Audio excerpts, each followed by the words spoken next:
Alright, so...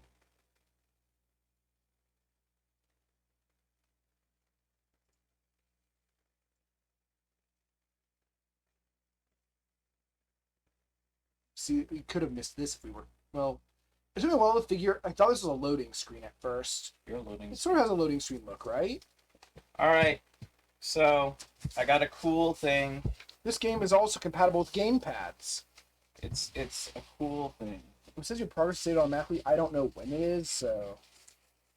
I got What? the Undertale soundtrack vinyl set. That's official, isn't it? Yep.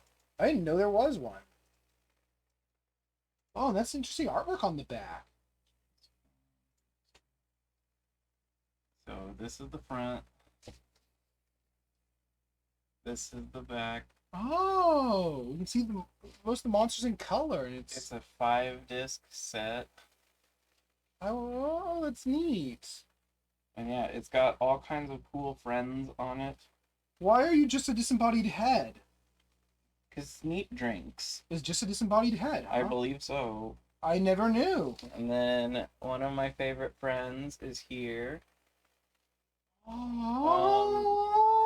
They also have a Deltarune one, but it was sold out, so I will have to wait until it's available again. Look, she's got a little her mug. It's a spaghetti. Yeah, as a hat. And it's a Mew Mew. Jog boy. Where's it? That's what his training outfit says on it, is Jog boy. Mm-hmm. And then I got a Celeste That's chipper tag. And a 5th anniversary Undertale sticker, and there's Annoying Dog is stealing the 5. Persona 5 thing on the back. It says it. Yeah, they do the official merch for Fan Gamer?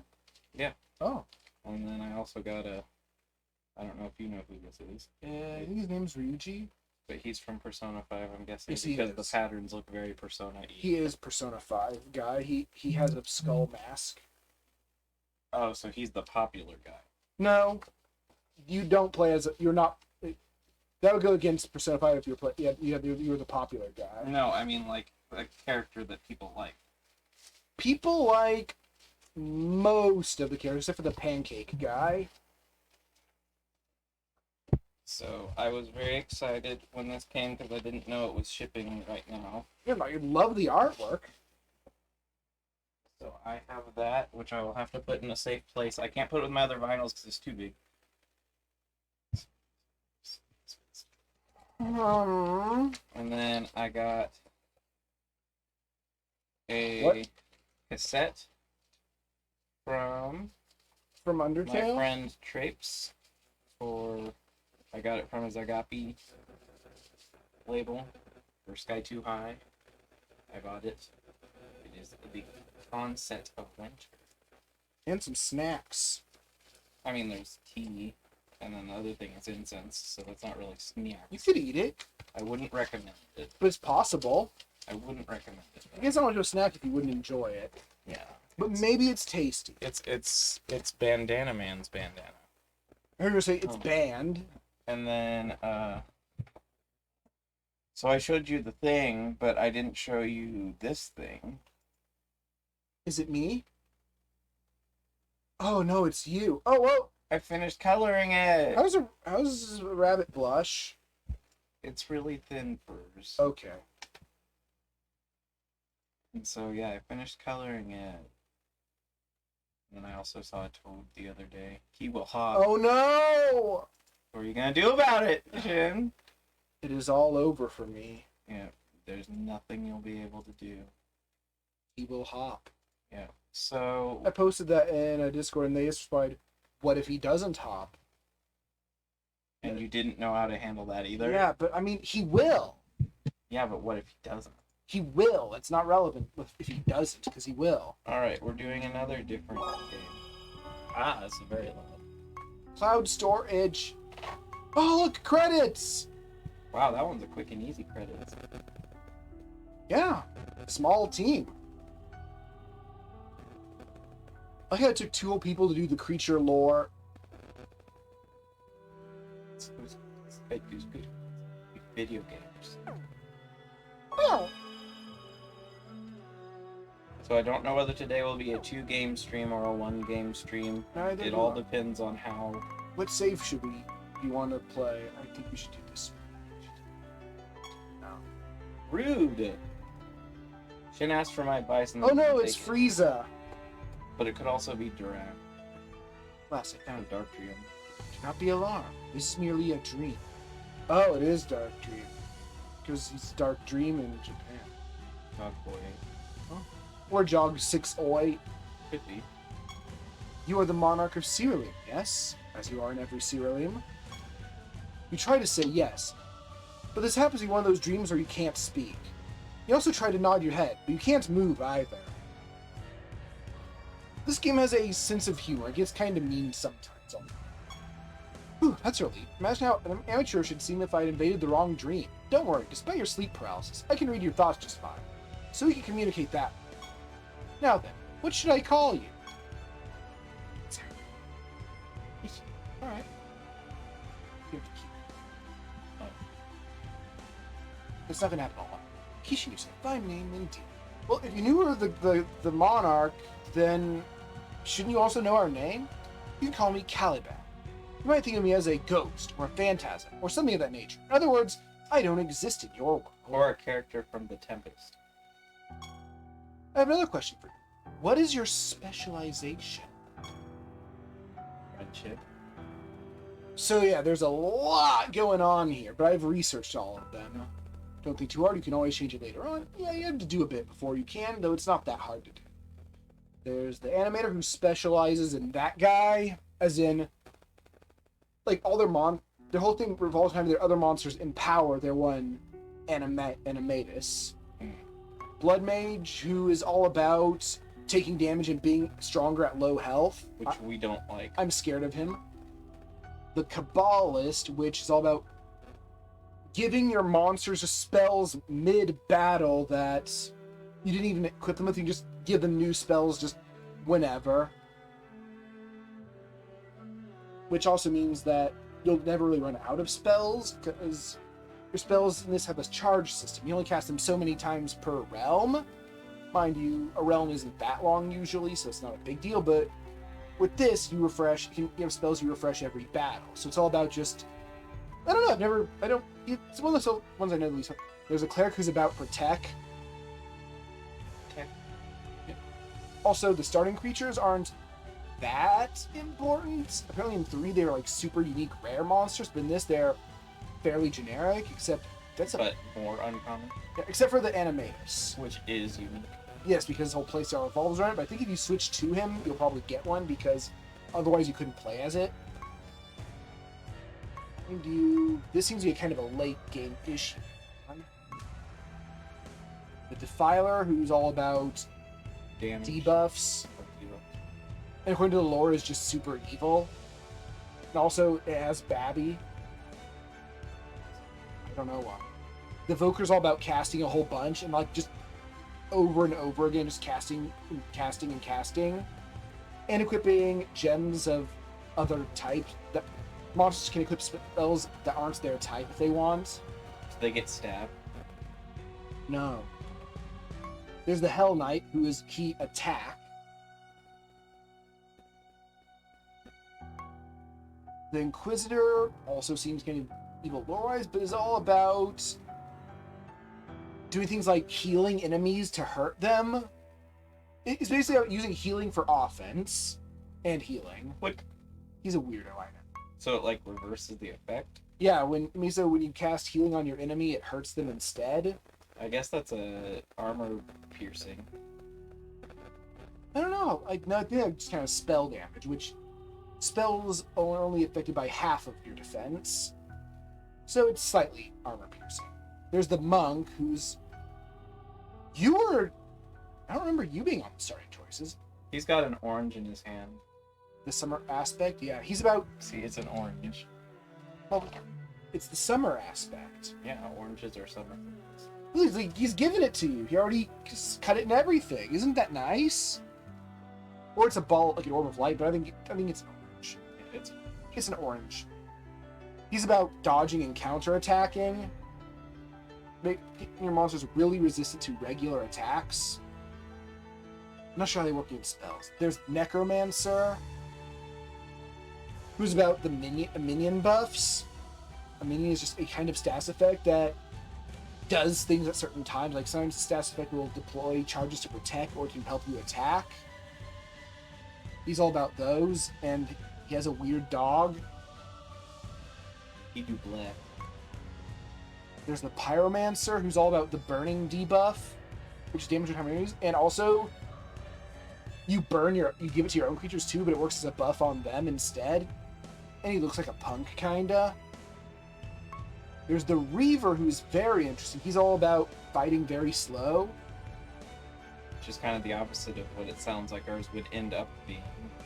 And they specialize in basically the longer the fight goes on, the more powerful you become and the weaker your enemy is. There's a Sorcerer, who's all about not letting your enemy do anything. Sounds good. Like doing things like sending them to the bottom of the turn order or just giving them debilitating status effects, and Yeti. I saw you when you ran through the forest. There's Warden, who's all about buffing himself. And his creatures just he does buffs. And there's the Witch Doctor, who's all about making your enemies attack each other. Mm-hmm. And has the still comic. Sorcerer and Witch Doctor are probably the best. Huh. For our gameplay style, anyway. Oh, I'm curious you chose the Witch. You're interested in the Witch Doctor. I'm just saying, if they're attacking each other, that means they're not attacking you. See, I did Sorcerer. And of course, early edition game, you'll unlock several other classes too. Like the aesthetic of the Sorcerer best, I suppose. Well, let's go. Alright, he's what I chose on mine, actually. This is already working exactly as you were hoping it wouldn't. Yes. Mind you, do seem to agree on which ones just sound unfun. Namely, the Blood Mage. There was another one I was thinking. Was it the Warden? I don't know what. He's buff. Oh, no, because we don't usually plan on going long enough to have buffs. He's long. I mean, you're gonna get buffs. But long battle guy. Burn everything guy, except the burning is good for you. Get minion status effects guy. Dodging guy without hair. Heal enemies to hurt them. Attack.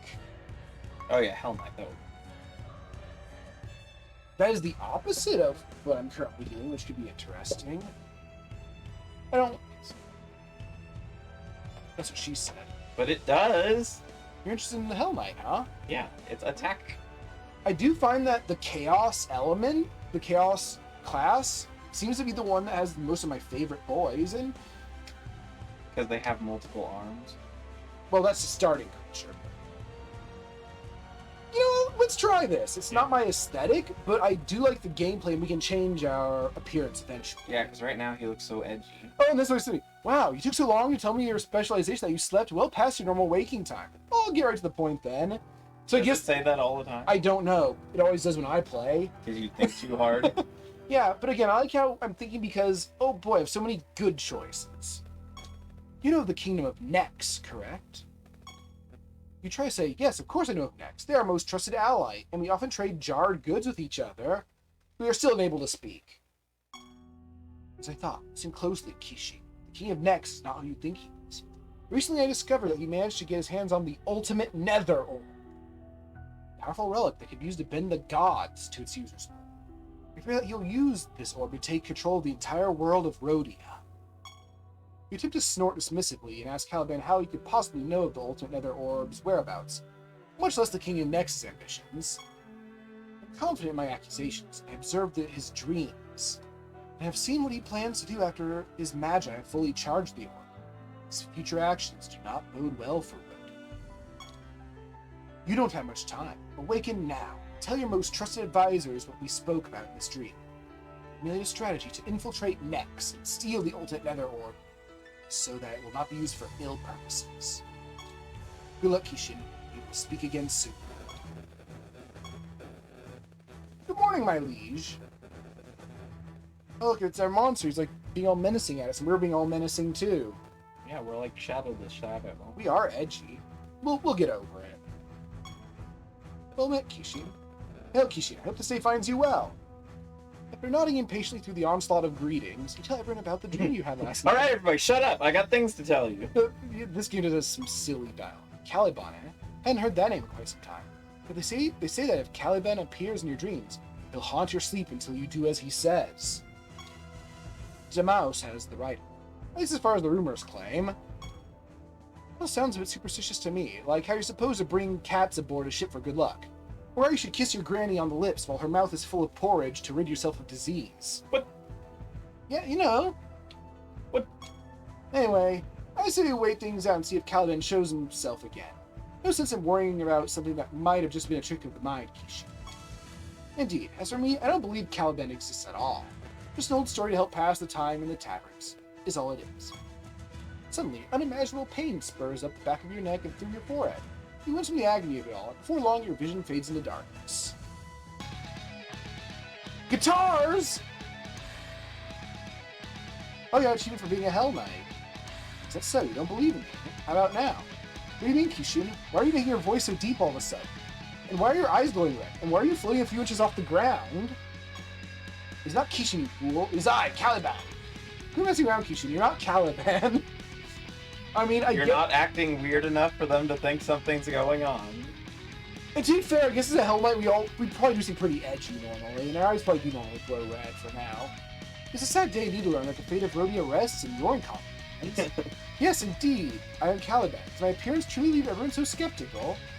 Ignore Hadron, and accept my apologies on his behalf. He's not all right in the head after all. She's the truth of that Caliban is. Is this almost Earthbound type comedy? And it's darker. I mean, like weird, quirky type. It's weird and quirky. Indeed, guess Kishin's story was true after all. I'm sorely disappointed at how much time you are all wasting prattling on about absolutely nothing. Now listen closely, as we don't have much time. You must travel to Nex and capture the ultimate nether orb before it's too late. Rally your men and summon your most powerful creatures, and get on with it at once. Unfortunately, we only have one creature for some reason. And so all this dawdling has given him time to get the thing already. Well, he already has it, but he and his magic are charging it. There's no way I'm letting Kishin in any sort of danger. Damaris and I will handle this. I will try and be diplomatic about it at first, see if the ultimate nether orb even exists next to it, and then see about taking it someplace safe. Come, Hebron, we shall take our leave immediately. Everett, while we're away... So is Damaus dumb, or what? I don't know. You don't see that much of them. He does. While we're away, work with Kishin to warn the other gods about Nex's ambitions. I think he's in most of the sequels. And try and rally them to our cause.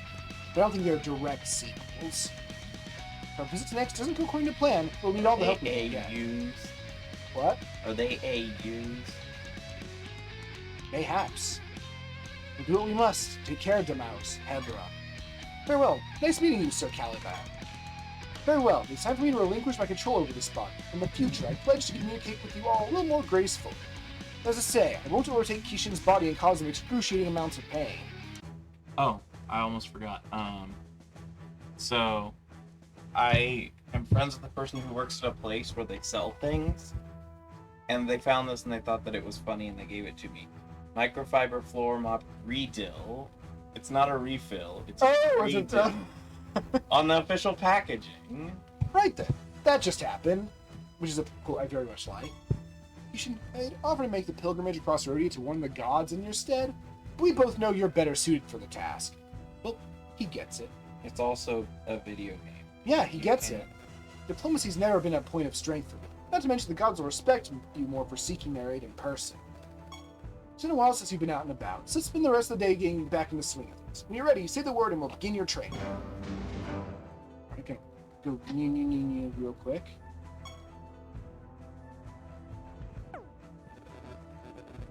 We have a mailbox. You shouldn't be using this yet. Pay attention to your quest. Oh, okay. Let's get started on your training. First, we'll review the basics of combat. They say the best way to learn is by doing, so let's jump right into battle. Your Asura Heart Ripper against my Unicorn Vivifier. Ready? There's no need to hold back, Your Majesty. This is the most simple battle we're ever going to see. Because there's always 9 million things normally. Yep, and there's only one thing we can't cast, so I guess we attack. Let's see, it's chaos versus life. There's no relation. And also, Oh, you're the most attack based. yes. And also, I took no damage from that. I won!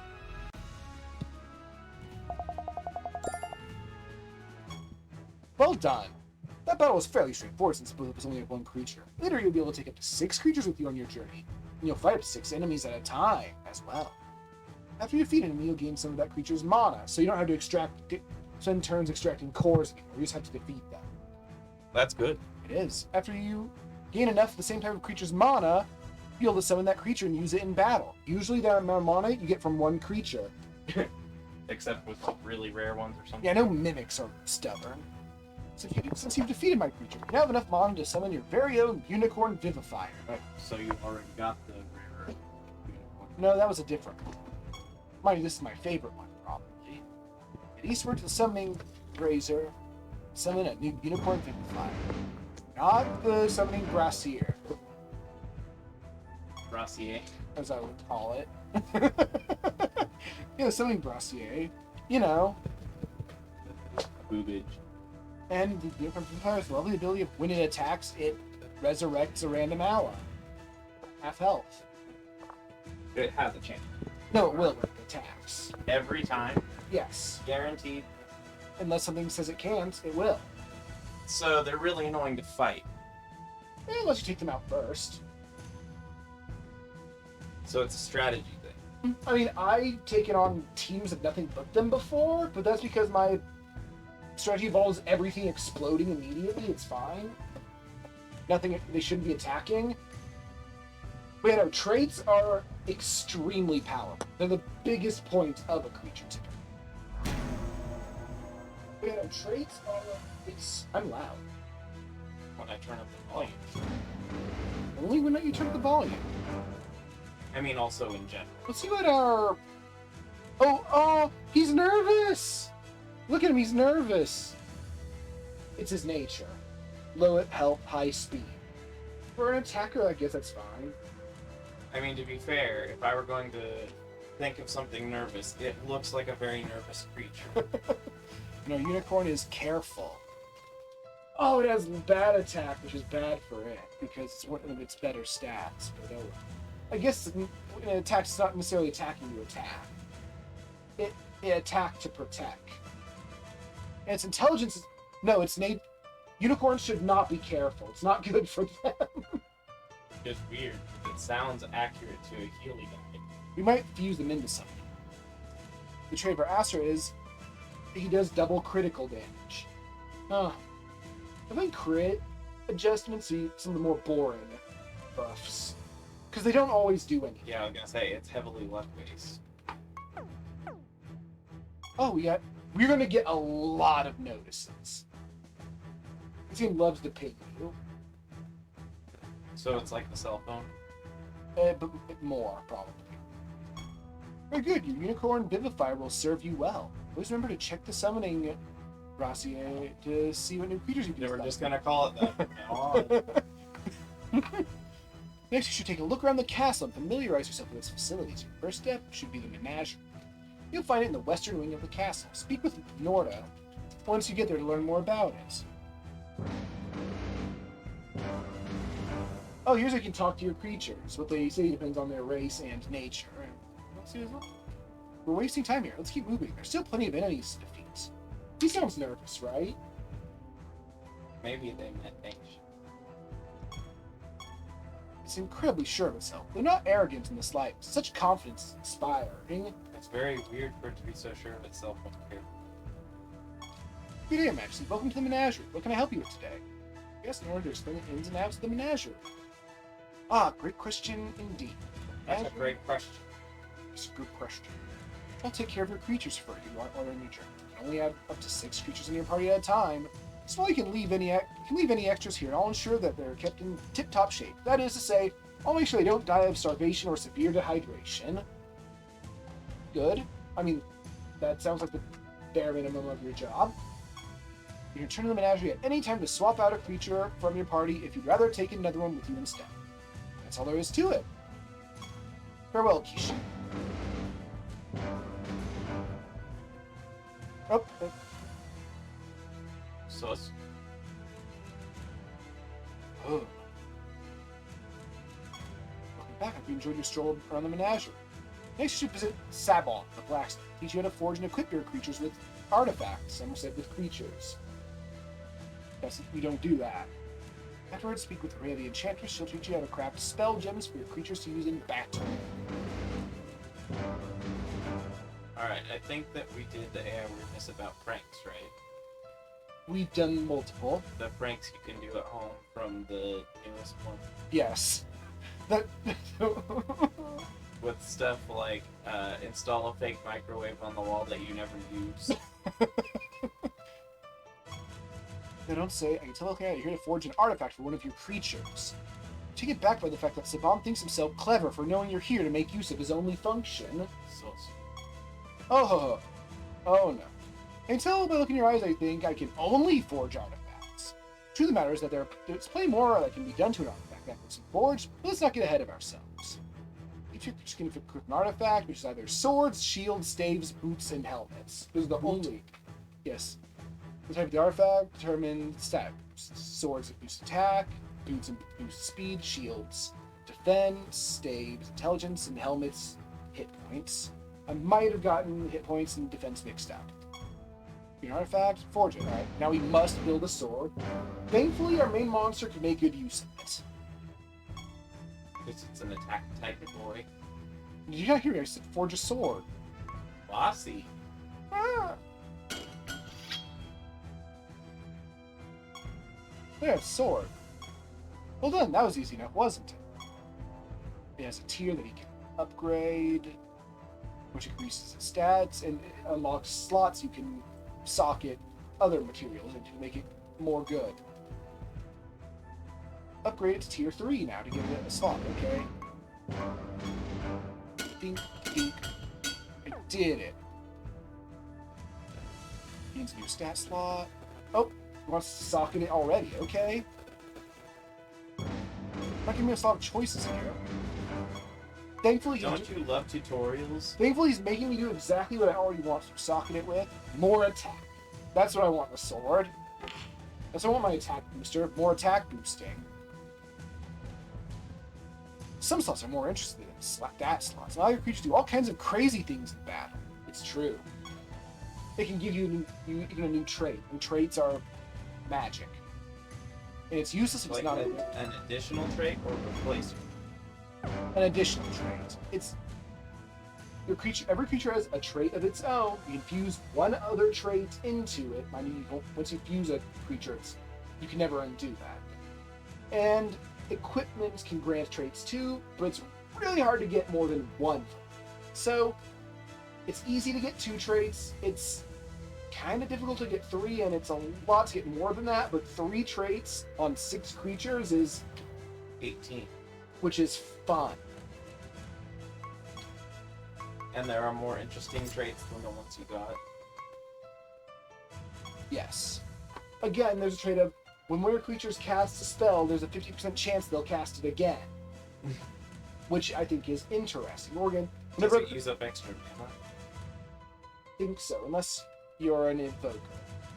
There's also a trait of whenever an enemy dies, you cast Corpse Explosion. Does that only hurt your enemies? Yes. So whenever an enemy dies, you hurt all the other enemies, which might make some of them die. And then you'll do it again. And with that other trait, you have a 50% chance of doing it twice. Actually, it might be able to just keep happening until it decides not to happen. And since it's not a spell you have equipped even, it doesn't run out of mana. So then you're just endless explosions. The Codex is where you can learn about things. We have an item in our inventory. Well, your inventory. Good day to you, Your Majesty. Ready to learn about spell gems? It's spelled S-P-E-L-G-I-U-M, like the country. Spelled. You can equip spell gems to your creature, so I'm going to cast spell. Like, a spell gem of Fireball lets a creature cast Fireball spell. It has a certain number of charges. When it casts a spell, it uses a charge. It runs out of charges. You can't cast it until it's recharged. And they'll recharge you, turn to Siralim. What they don't say is they'll also recharge whenever you move to another level. So, is this the one where all your monsters heal at the end of every battle?